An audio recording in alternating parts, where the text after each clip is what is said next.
Om Sahana Bhavatu Sahano Bhunattu Sahaviryam Karavavahai Tejasvinavadhitamastu ma vidvishavahai. Om Shanti Shanti Shanti. Om Purnamadah Purnamidam Purnat Purnamudachyate Purnasya Purnamadaya Purnameva Vasishyate. Om Shanti Shanti Shanti.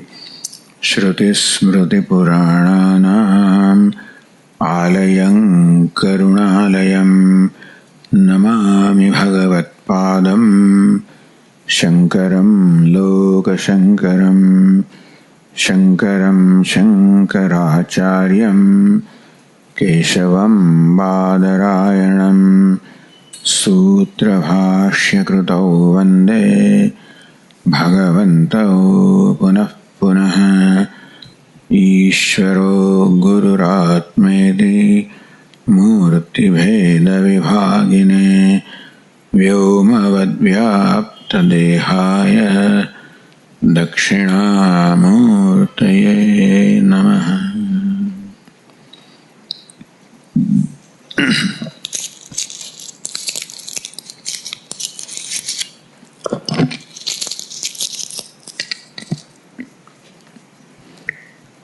Tarati śokam ātmavit. Ātmavit, the knower of the self.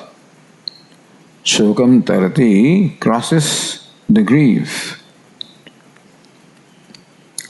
Well, grief stands for all mental afflictions. We can call it samsara, the suffering. The one who knows the self becomes free from suffering in life. I think that is the most important thing for us.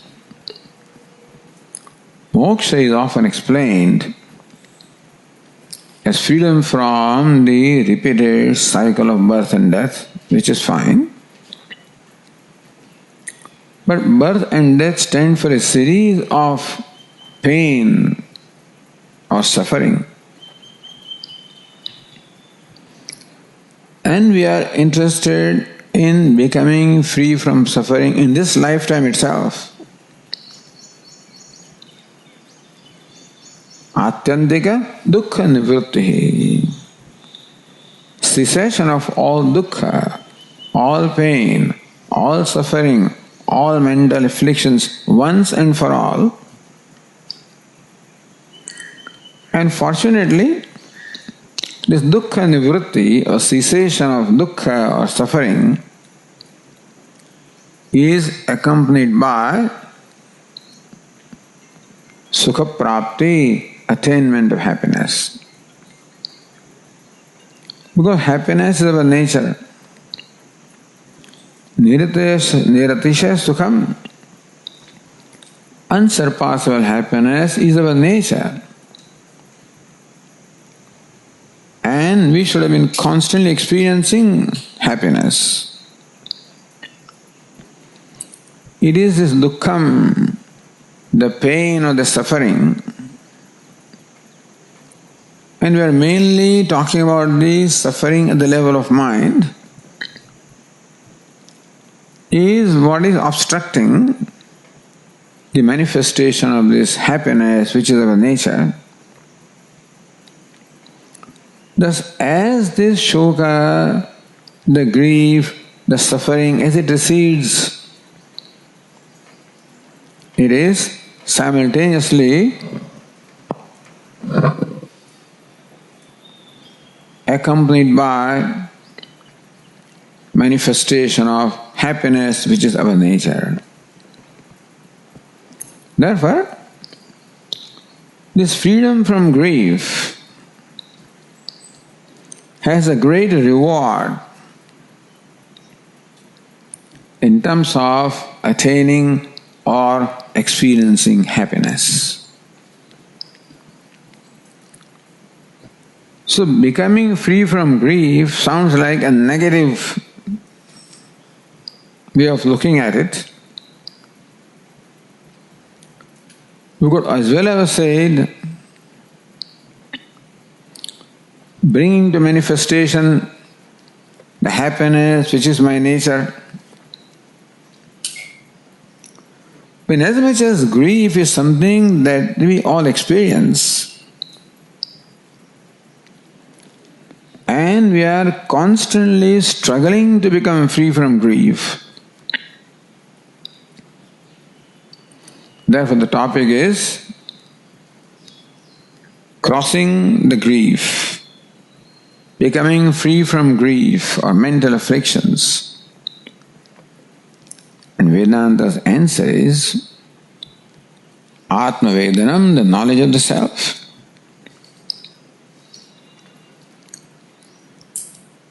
Well, we know that knowledge does not change anything. Knowledge simply reveals what is, just as light, by removing darkness, simply reveals what is, does not create anything new, doesn't make any change. Light brings to manifestation what is. Knowledge also is like light, just brings to manifestation or enables us to see what is. This statement says that the knower of the self becomes free from grief. The knower of the self knows the self. And simply by knowing the self, if we become free from grief, that means the self must be free from grief. Otherwise, how? Simply by knowing the self, how can something happen? This becoming free from grief happens. But really, by knowledge, nothing has to happen. By knowledge, we simply know what is. By knowing the self, we know what the self is. And if by knowing the self, become free from grief, which means that the essential nature is that it is free from grief or suffering, which means the essential nature is one of happiness. In spite of our nature being happiness, unsurpassable happiness, called ananda, it is a great paradox that in spite of being of the nature of ananda, that we are suffering from unhappiness, suffering from grief. We are suffering. Now this also is unique to a human being. You may say that this is the price that we pay for being the most evolved beings. Other creatures are not evolved to a point that they can have any mental afflictions, which you said earlier. Physical afflictions, yes. Because janma, mrityu, jara, vyādi is the nature of body, anybody's body.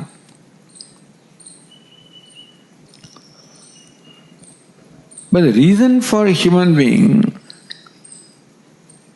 for the suffering of a human being, is that there is something that we have which they don't have. We have the ignorance of the self. Oh, you mean Swamiji, all creatures are enlightened or self? No, ignorance of the self is also common. But Vedanta teaches That is, ignorance has two aspects. One is called avaranam, the other is called vikshepa. Avaranam, veiling the true nature of something, and vikshepa, creating a notion of something that it is not. The famous rope snake example is a result of this twofold ignorance of avarana and vikshepa. Then number one, we do not know the object in front of us as rope, which means that we are ignorant of the ropeness or true nature of that object. And secondly, we unfortunately take it as a snake, avarana and vikshepa.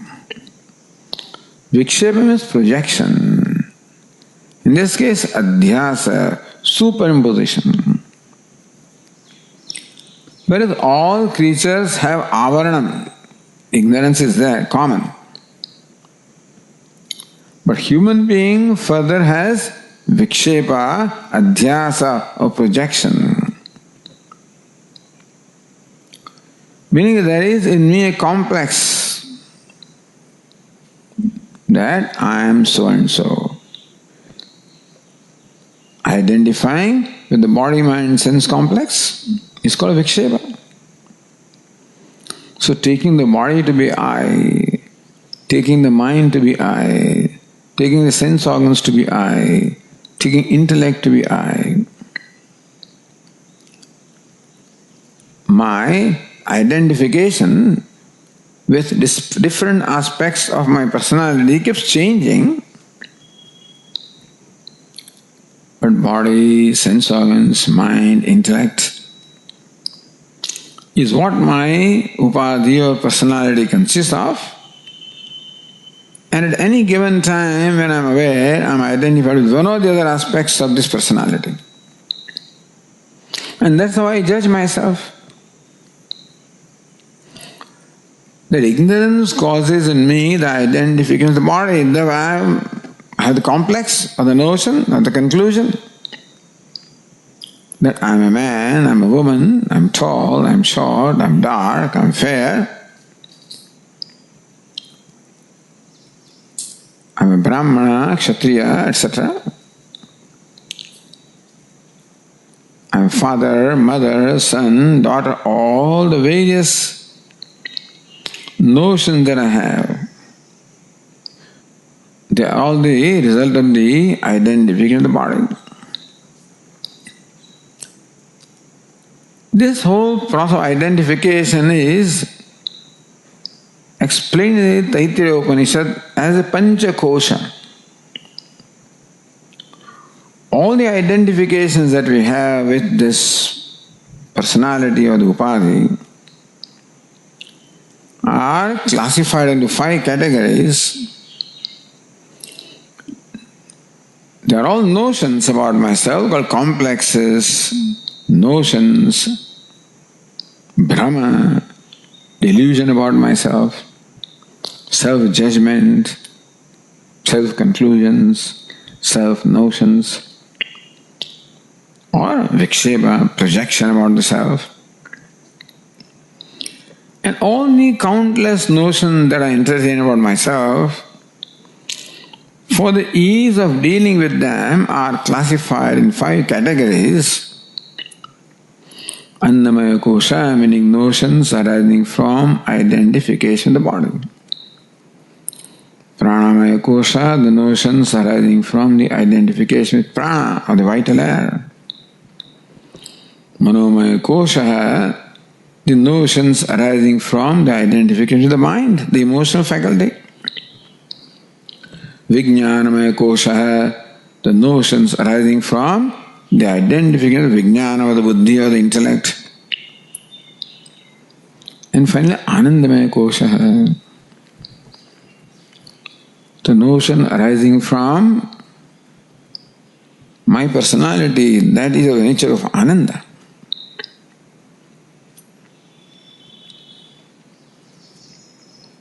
In short, we entertain all these various notions or complexes about ourselves. This is the nature of ignorance.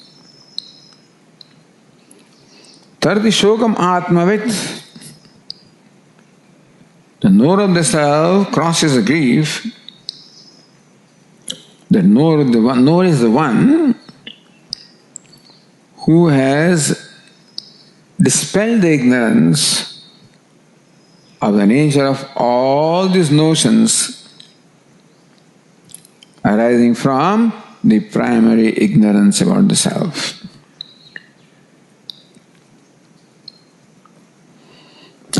So when it is said that the knowledge of the self makes me free from grief, that means it is ignorance which is the cause of my grief.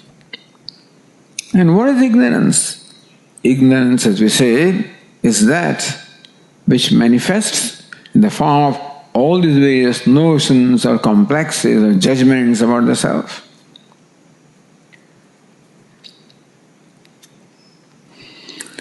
And the nature of suffering would vary depending upon what kind of notion I have.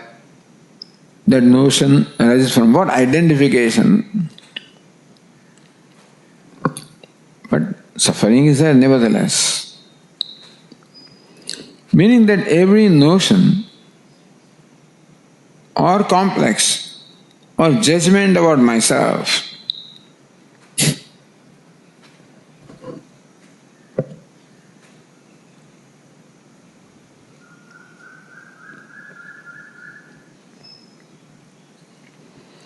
every complex notion is a potential source of unhappiness.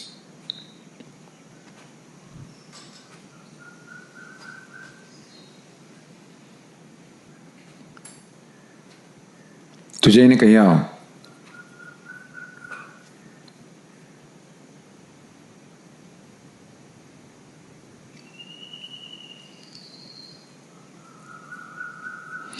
Even when I think that I'm a successful person, I'm a wealthy person, I'm a famous person, I'm a powerful person, there is also a notion about the self. And that also is accompanied with a potential for grief, unhappiness, suffering. Regardless of what that notion is. So even the Indra and the devatās also are not free from grief. As long as ātmā, the self, is not known as it is. Therefore, the importance of knowing the true nature of myself, because self by nature is free from grief, is the nature of Ananda. This grief and Ananda cannot coexist. Thus when I know that I am Ananda, there cannot be grief. Tarati śokam ātmavit, the knower of the self, crosses the grief. So what is the nature of this, the knowledge? I use the word personality. Said that we are superimposing the attributes of personality upon the self. That means that we are a complex entity consisting of the self or person and personality. When you use the word I, that I is a complex entity in which there is both the person and the personality.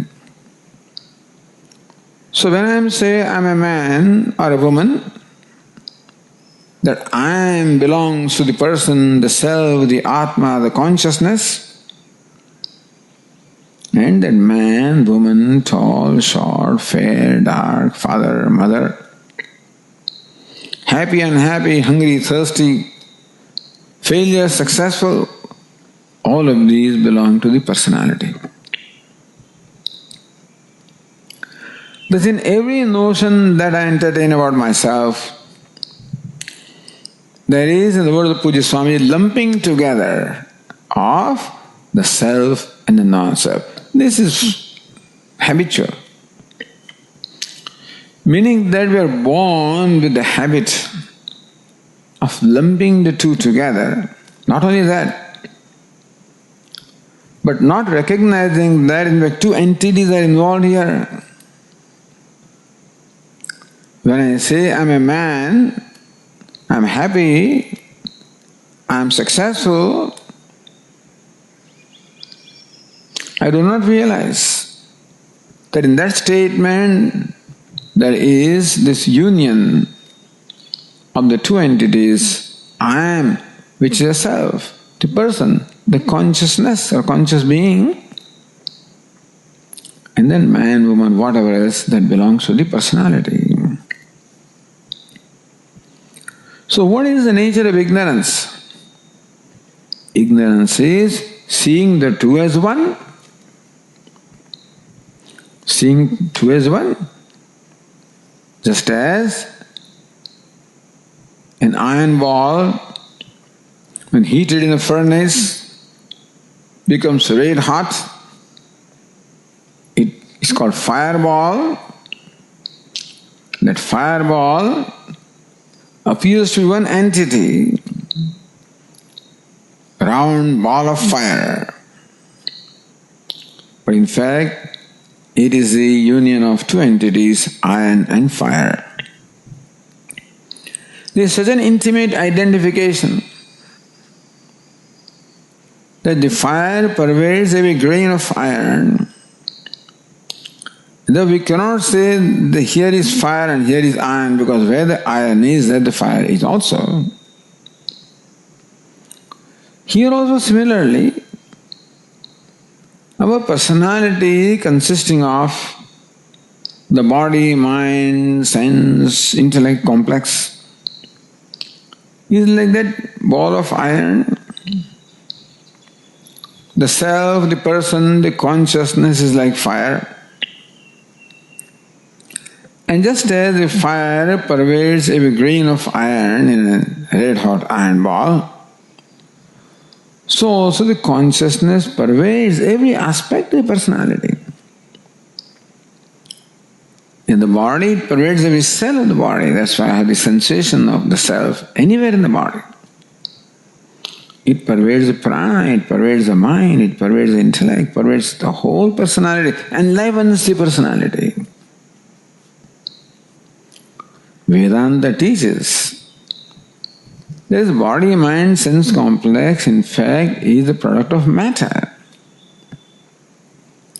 The body is the product of gross matter and the mind, sense complex, intellect the product of subtle matter, or matter in the subtle state, and body the matter in the gross state. It is matter nevertheless and therefore unconscious. And still the body acts as a conscious entity, so does the mind, so do the sense organs, so does the intellect. All of these manifest as conscious entities. And therefore we mistake that they are conscious entities, that the body is conscious. The consciousness that is manifested with the body is possessed by the body. The consciousness manifested by the personality is possessed by the personality, and therefore we take this to be the self. Therefore the knowledge of the self is the nature of separating the two. In case of red-hot iron ball, separating the iron and the fire. When we are told what is the characteristic of fire, that it is red and hot, and the characteristic of iron that it is cold and round. Like even when you see that red hot iron ball, you realize that the round form belongs to the iron and the red color and the heat belongs to fire. So here also, this form belongs to the personality, to the non-self, to the vehicle. Just as the filament in the bulb becomes a vehicle for the manifestation of electricity so that there is light, so this body, mind, sense complex is a vehicle for manifestation of consciousness. It is the locus where the consciousness manifests. And in the process of manifesting, the consciousness imparts its consciousness to all these personality. So they also become enlivened. They also appear as though they are conscious. And therefore, they are mistakenly taken to the self. So Vedanta says, it is this ignorance wherein the self and the non-self, self is I am, the person, the consciousness. And non-self is this man, woman, happy, unhappy, the personality, a body, mind, sense complex.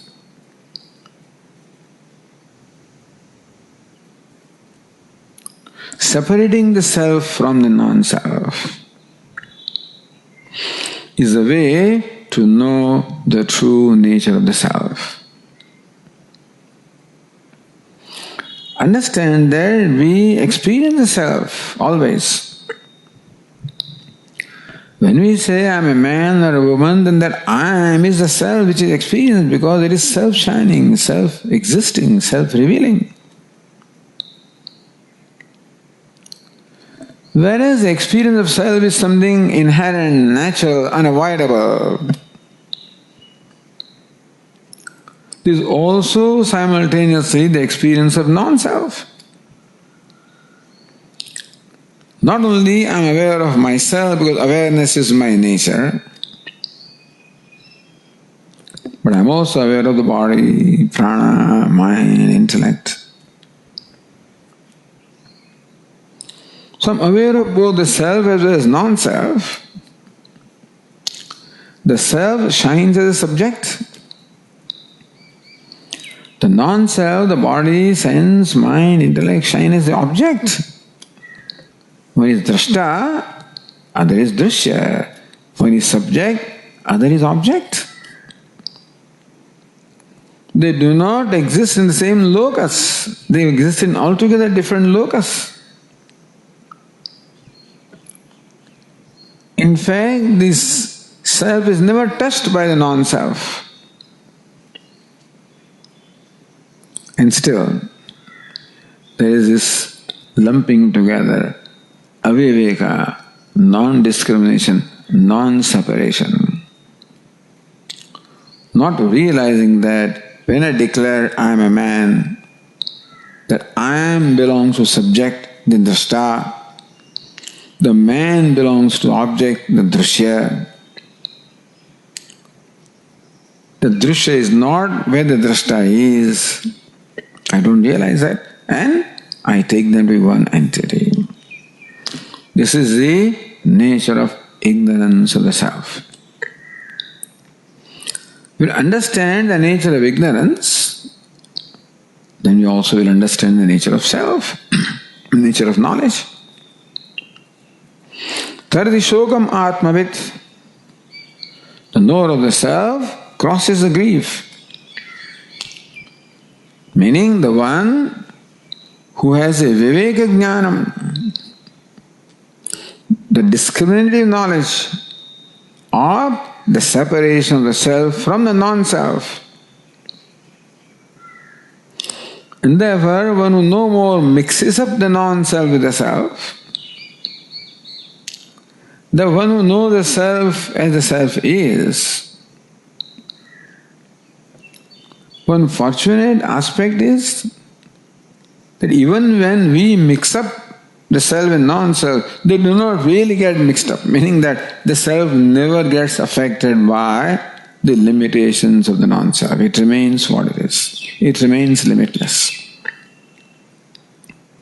But on account of that superimposition, we think that the self or I am is limited. And that is the cause of unhappiness.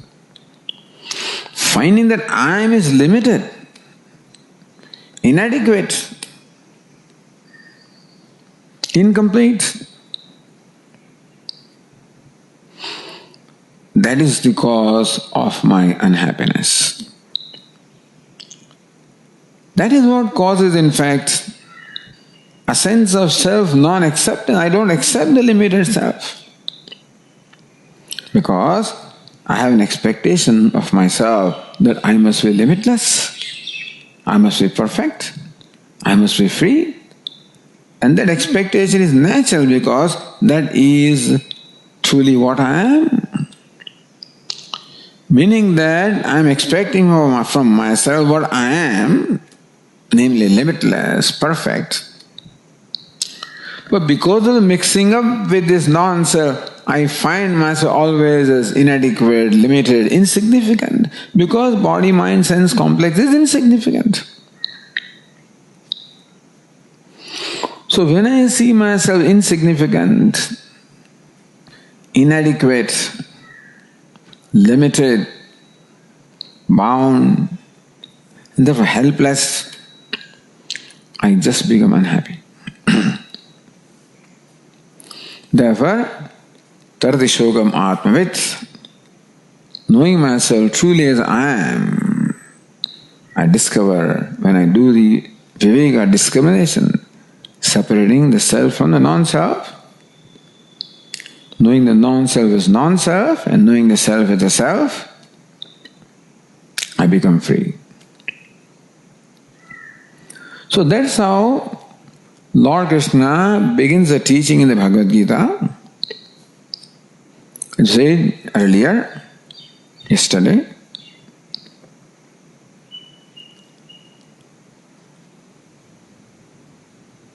that first of all the Uttamadhikari is addressed. A mature Adhikari is addressed. Who is Uttamadhikari? Who is an exalted student? Who is a prepared student? One whose intellect is evolved to be able to carry out this separation of the self from the non-self. One who can be objective with reference to non-self. What do you mean by objective? Right now, I am not objective about the non-self. I am not objective about the body. It's my body. I am the body, my body. And there are all kinds of feelings about the body. So I love the body, and therefore I am afraid of death, the insecurity. Similarly, identifying the mind, intellect, all of them causes what two are as though lumped into one, and separating the two. I can truly say I am not the body when I am totally detached from the body. I have no attachment or aversion. So this is what an Uttamadhikari can do. And Lord Krishna begins the teaching by revealing the true nature of ātmā, true nature of self, thereby helping Arjuna to become free from shoka, from grief. As we said, there are primarily two causes of shoka or grief for Arjuna. One is at the level of the ahankara, of the ego, where he thinks that I will become the killer of these people. A sense of guilt. And secondly is an emotional problem. What shall I do without them when they die? A sense of loss, sense of loneliness. So Lord Krishna addresses both these problems simultaneously, but we will try to separate them. The problem of death is a problem at the emotional level, and the problem of hurt and guilt is a problem at the ego level. Of course, by knowing the true nature of self, both of these will be resolved. But we will try to deal with them separately, because in life we have to deal with them separately. First of all, let us say Lord Krishna deals with the problem of death.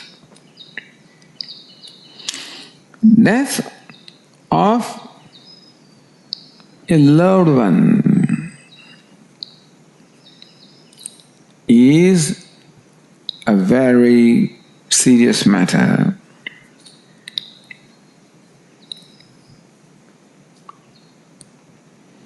The death of a loved one, or even the potential of death in case of Arjuna,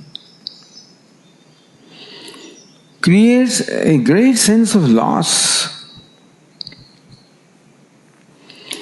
Because when the person is alive, and a loved one in particular, I am the recipient of the warmth, of the love, of the support, of the protection, of the mentoring, depending on my relationship. Depending upon the relationship that I have with a loved one, I receive different kinds of emotional nourishment from them. So Arjuna would get one kind of nourishment from Bhishma Pitamaha, in whose laps he grew up. Another kind of nourishment from Dronacharya, from whom he gained the knowledge. Another kind of nourishment from his friends, from his relatives, from his seniors, juniors. There are a number of relationships that we have. Each relationship is important, and particularly when it's a loving relationship. Because from every relationship we get nourishment. We need the nourishment, the emotional support, the warmth, the nourishment, the protection, the acceptance, the validation. We are seeking validation from people, seeking acceptance from people, seeking mentoring from people, seeking service from the people, seeking companionship from the people.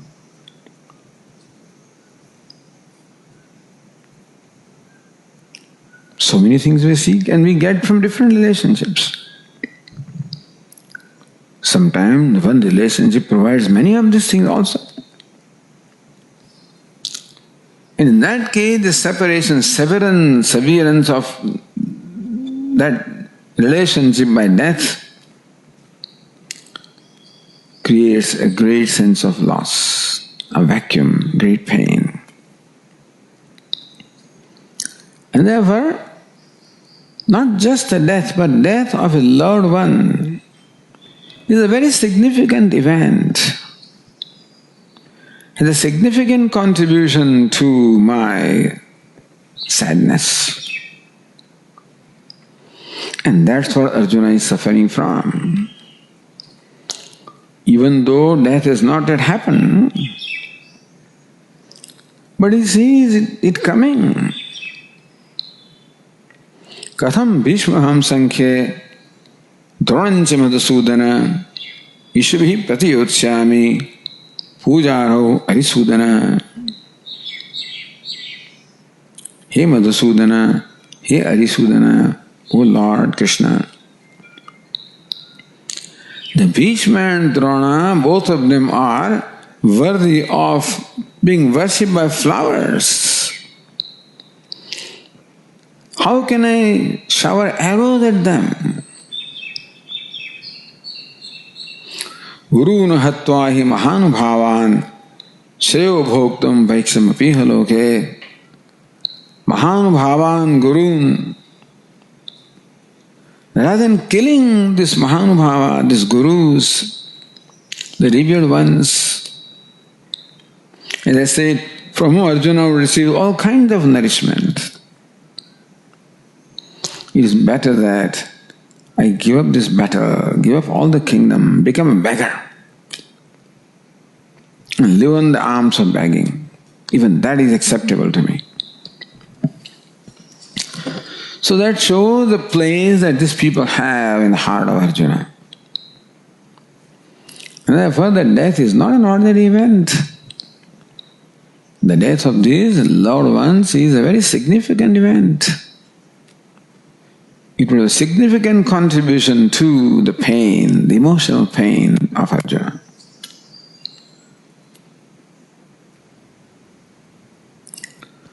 So Lord Krishna therefore first explains this phenomenon called death. As we said, we habitually lump together the self and the non-self. The body, which is part of non-self, which is part of personality, which is required for manifestation of myself, is a great gift.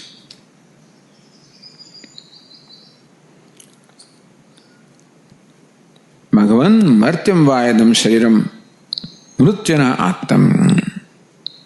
In the Chāndogya Upanishad, the teacher Prajapati says to Indra, Bhagavan martyam vayadam shariram.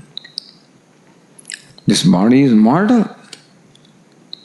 Mrutyana attam, not only it is subject to death, it is always in the jaws of death. But what is the glory of this body? Tadasya, amrutasya, asharirasya, ātmana adhisthānam. This mortal body is a manifestation of the self that is immortal. This body is the locus of manifestation of the self that is bodiless. So body and bodiless, mortal and immortal, both of them as though exist in the same place. And just as I take my body to be the self, I take the body of Bhishma, Drona, all of them as their own self. And therefore, the death of the body is equated to the death of ātmā. So this is the first lesson that Lord Krishna wants to give. We said yesterday, the first statement that Lord Krishna made to Arjuna, Ashochan anvashocastvam. Hey Arjuna, you are grieving for those who should not be grieved for. The second line of the same verse, Lord Krishna says, Gata asun agata asumsya nanu shochanti panditaha. Panditaha, the wise people. Who are the wise people? Who have the wisdom about the nature of the self as well as non-self. Those who know ātmā, non-self as ātmā, and those who know ātmā, the self is ātmā. They recognize that the body which is mortal is the locus of manifestation of the self that is immortal. And therefore, nanu shochanti. Knowing this fact, shoka or grief does not arise in them.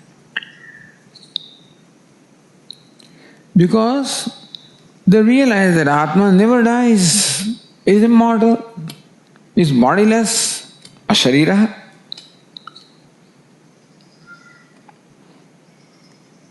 But what about the sharira?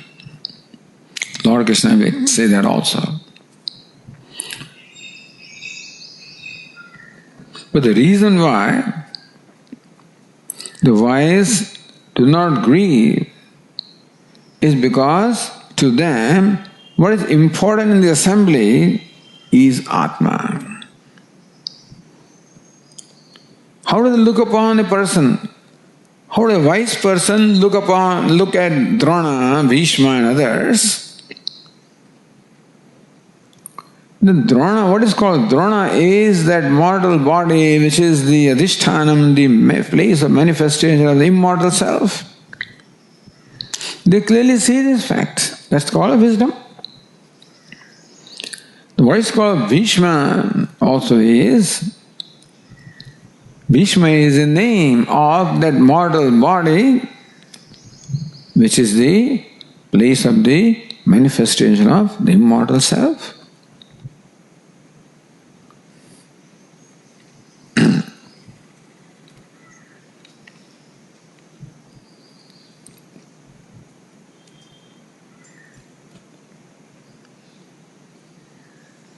Nanushosanti. Therefore, they have always looked upon Bhishma, Drona and any others as a self, as a self, as a self. To them, the upadhi of Bhishma, Drona is incidental. As Lord Krishna says, Vasamsi jirnani yatha vihaya navani grannati naroparani tatha sharirani vihaya jirnani anyani sanyati navani dehi. Just as a person discards worn out garments and takes up a new garment, similarly also the self discards a body, old body from the standpoint of the self and takes up a new one. They know even if we accept something called death, then also the wise people know that the life continues. There is no severance in life. It is true that the body comes and goes because that is its nature. But the body is the locus of manifestation of life. Even that life also doesn't die. That also continues from one embodiment to the other. Just as the scientists explain that there is conservation of matter, that matter is neither created nor destroyed, so also Vedanta teaches that life also is not created nor is it destroyed. People think that life is destroyed because they equate life with body. And therefore, the death of the body is automatically taken to be the death of the self, or death of the life. Which is where, first of all, Lord Krishna gives the example of his garment. This body is like a garment. And when you put on a garment, it is for a period of time. How long will you use the garment? Depends upon the user. Somebody may use a garment for, 50 years. There will be holes and there will be patches and all kinds of, they will continue. Somebody used it for 10 years, 1 year, 6 months, 1 month. You may change it every day. But that does not affect the one who is wearing that garment. This is something very clear to a wise person who sees the self as separate from the non-self.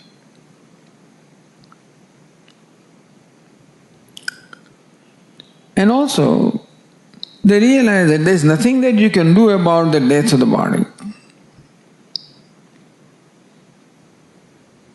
As Lord Krishna says, Chatasya hi dhruva mrityuhu dhruvam janma mritasya cha tasmad pariharyarthe natvam shojitum arhasi. Mrityuhu jatasya mrityuhu dhruvaha. The death is certain for the one who is born. Even the Lord Krishna further says, Dhruvam janma mritasya cha. The birth also is certain for the one who is dead or who dies. Meaning that there is the continuity of life.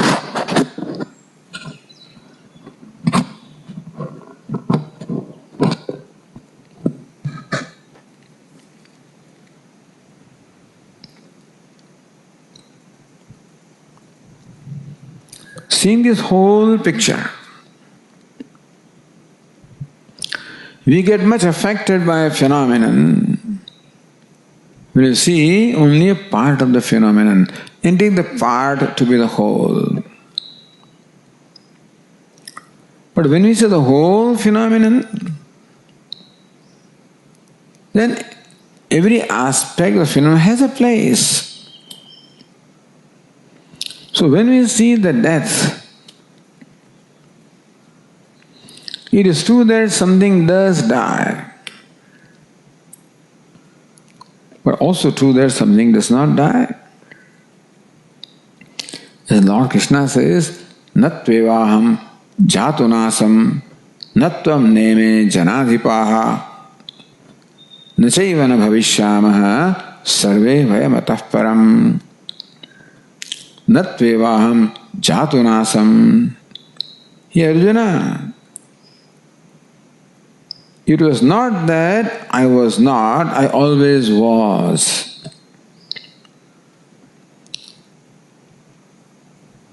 Arjuna would say, what about me? Natvam. There never was a time that you were not, you always were. Neme janadhipa. Even all the warriors who are standing in the battlefield, meaning everybody else, all living beings also, there was never a time when they were not. Meaning that you and I and all the living beings always were. This is so kalatya padishta. This contradicts our observation. Lord Krishna, how can you say that you always were? We are every year celebrating your birthday and we are celebrating our birthday also. We celebrate birthday, that means we are born at a given point in time. The scriptures also accept birth. Jata karma samskara, the scriptures also prescribe various kinds of samskaras. The rituals for the child that is born. Again, antyashti samskara rituals also are prescribed for the person who dies and subsequently after death also. So it looks like the Vedas, scriptures also accept something called birth and death. Then how can you say that there never was a time when you were not, and never was a time when I was not, and never was a time when all these people are not? You always were? I mean, there was no birth? And the Lord Krishna further says, Nachaivana bhavishyamaha. There never will be a time when we will not be, we will always be, meaning that we will never die.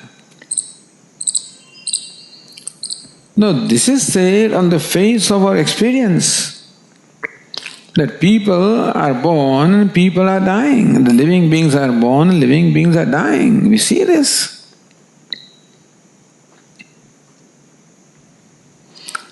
And in spite of this observation that we have, experience that we have, Lord Krishna says that there never was a time when we were not, meaning that we were never born.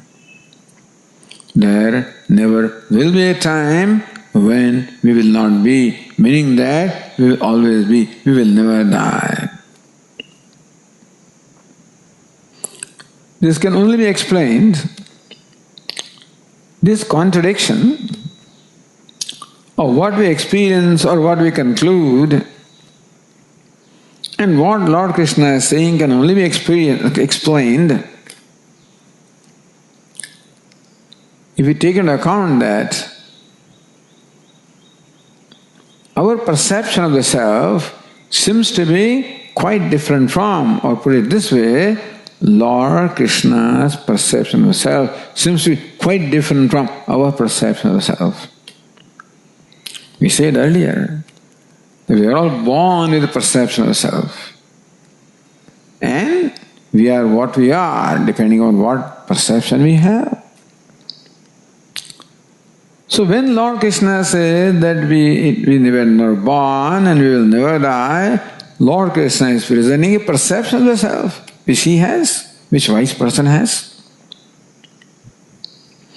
And when we say that I was born, I am going to die, we also have a perception. It is something else that we are calling self or I. And to help us therefore distinguish between the self and non-self, Lord Krishna is saying that what you call self is in fact non-self. It is true that something is born and something dies. It's natural. If that was not so, Lord Krishna doesn't have to say that nobody is born and nobody dies. Something is born. What is born? The body is born. What dies? The body dies. Nobody can deny that. Jatasya dhruva mrityu. Avyaktādini bhūtāni vyaktamadhyāni bharata avyakta nidhanānyeva. Lord Krishna says, Avyaktādini bhūtāni, all the bhūtāni, all the living beings have their ādi, their beginning in unmanifest. All the beings come from the unmanifest. Avyakta nidhanāni, after death they again become unmanifest. Vyakta madhyani, in between they become manifest. Like an arrow that comes from the dark, travels in light for a while and again goes into dark. So we are all coming from the unmanifest. Become manifest in between and go back to unmanifest. So it is true. There is something within ourselves that is subject to being manifest and unmanifest, which is what we call self. Lord Krishna, that's not the ātmā, that's not the self. In spite of all these phenomena of manifestation and unmanifestation, there is something that does not change. Dehinosmin yatha dehe kaumaram yauvanam jara. Asmin dehe, in this body. Dehena, there is an indweller of the body. There is the body and there is the indweller of the body. The indweller is conscious of the various states of the body. Kaumaram, yauvanam, jara. As example, Lord Krishna here states 3 states of this body. Kaumaram, the childhood. Yauvanam, the youthfulness. Jara, the old age, and there are in between other states also. Dehina, Lord Krishna says that there is someone who is aware of all the states of the body. Today, for example, I may be a grandfather, but I remember So I was playing in the lap of my grandfather when I was small. Same one was playing in the lap of my grandfather is now grandfather himself, in whose lap the grandchildren are playing. That is this recollection, recognition. So Lord Krishna points out our day-to-day experience. Then all the changing states of the body,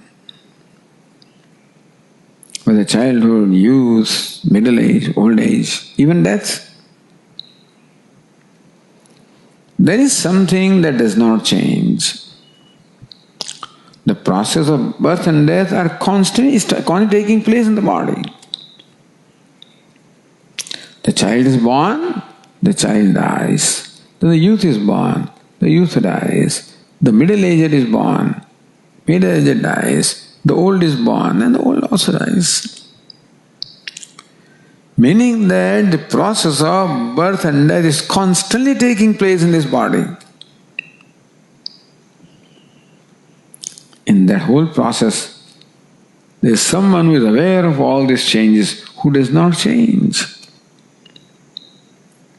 Dhiras tatra namuhyate. The dhiraha, the wise person, the discriminating person, namukhyati, does not get deluded. Meaning that does not equate the condition of the body with the condition of the self. Sees that there is nature of body to change. Go through various stages from birth to death, and then that the self also will take up another body. Tatha dehantara prapti.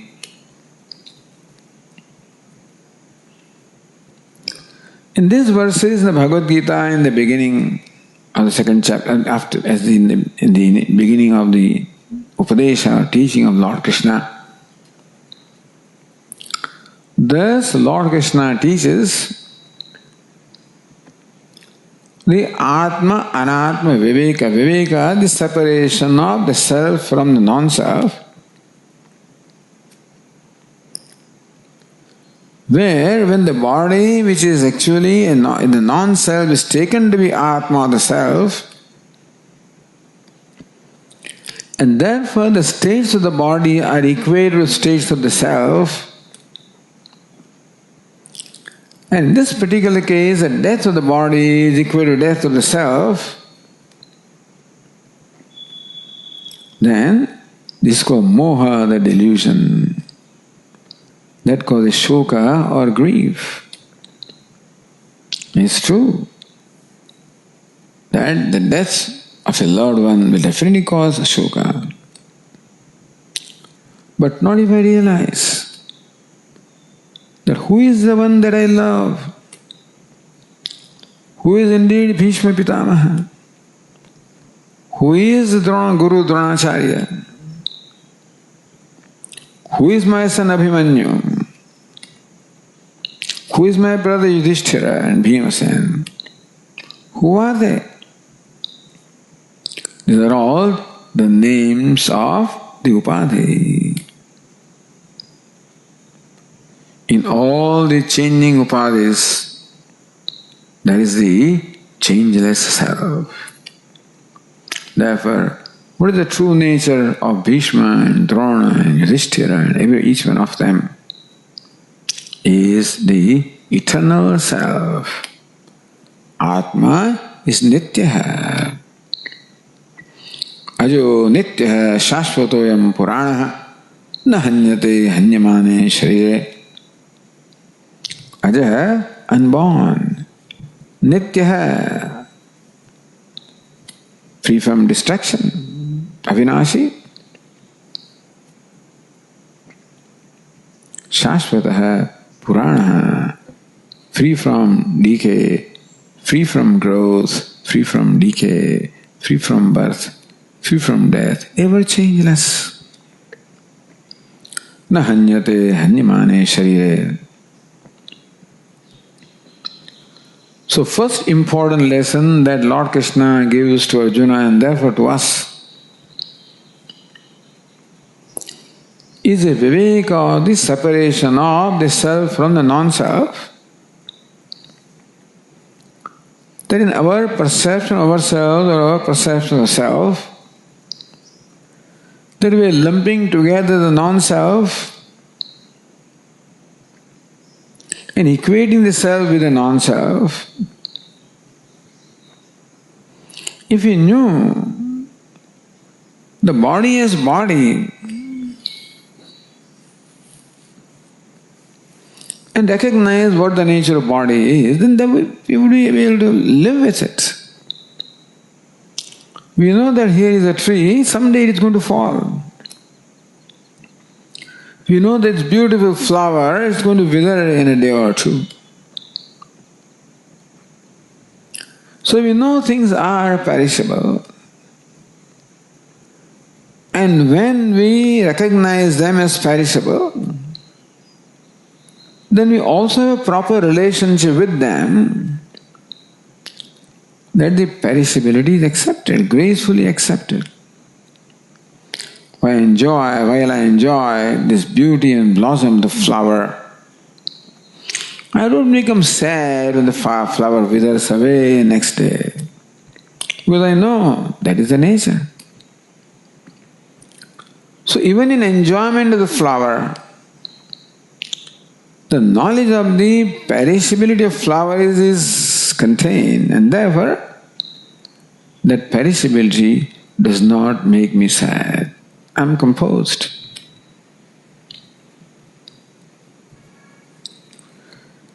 Thus I know that anything I possess is all perishable today or tomorrow. My car, which is new today, someday it will become old. I may have to change it. Says, I am always aware of this fact even while enjoying this new wonderful car.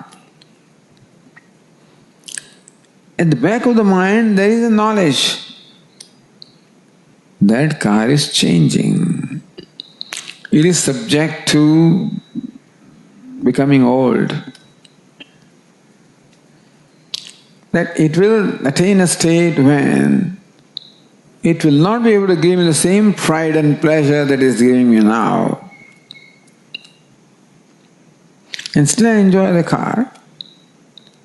And when a time comes when the car, because of its nature, is no more as beautiful, no more creates any pride, I'm quite comfortable with it. So Lord Krishna says that when we understand the nature of things for what they are, then we are able to develop a comfort with them. That doesn't mean you don't enjoy the car just because it is going to someday become old. You don't enjoy the flower because it is going to wither. You don't enjoy things like they are going to change because you know they are going to change, and you have assimilated that fact. So when you assimilate the realities of life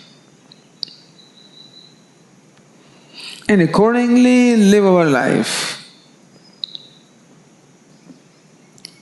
then we remain composed when things act according to that nature. We know there is a nature to act in this way. We knew it. We accepted it, assimilated it. I know this is a tall order, but if somebody can do that, gatāsun, agatāsumsya, nānu sochandi panditaha. Right now, Lord Krishna is talking to someone who, of course, this is a tall order for us, no doubt. But nānu sochan, who are panditaha? Who are these five wise people? Are they insensitive? No, they are not insensitive. They are extremely sensitive. At the same time, they understand the realities. Not only do they understand, they have assimilated the realities. Developed a comfort with the reality of life. When that comfort is developed, The weatherman says that it is going to rain, and you accept that it can rain. And so you carry your raincoat with you or umbrella with you. So when it does rain, you're okay. There is no resistance to this phenomenon called rain. If there is, then there will be a problem. So many things in life we are able to comfortably live with. Even though may not always be comfortable physically, but mentally we can be comfortable in heat and cold, in rain, in hunger, in thirst. If we understand that these are realities, we have assimilated those realities. Then even though there can be discomfort at the physical level, at the emotional level, we can be comfortable. And sadness is a phenomenon at the emotional level. Agatasumsya na shochanti panditaha. The panditas know that it is the nature of things to depart. That does not mean that it does not enjoy the one who is agatasum. Those who are here, good, respect them, enjoy them.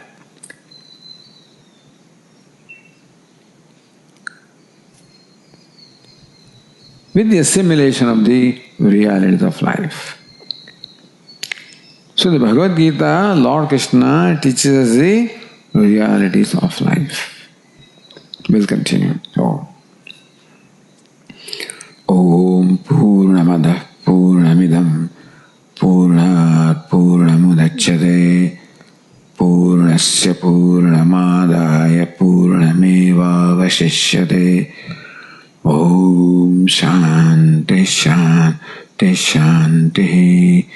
Shankaram Shankaracharyam Keshavam Badarayanam Sutra Bhashya Krutau Vande Bhagavanto Punah Punah Ishvaro Gururatmeti Murti Bheda Vibhagine Vyomavad Vyapta Dehaya Dakshinamurtaye Namaha. Om Shanti Shanti Shanti. Hari Om. Shri Gurubhyo Namaha. Hari Om.